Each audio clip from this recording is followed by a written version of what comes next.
বালাটা heavy সোনার বালা, আমার বালা সোনাই এত দেখে আমার মনে পড়লো আমার বালাটা তো এরকমই আছে। হ্যাঁ এখন এরকম ডিজাইন হয়ে গেছে।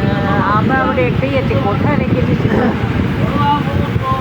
দুটো করলে ভালো হতো, একটা ওই রকম করি। অবশ্য ঠাকুরকে প্রার্থনা করছো ওই রকম শক্তি দেওয়ার জন্য।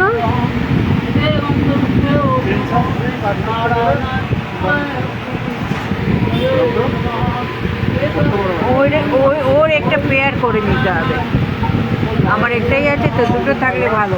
কবে পড়বে? 2 লাখ হলে? এখন 1 লাখ খরচ করে তোর বাবা পড়াবে।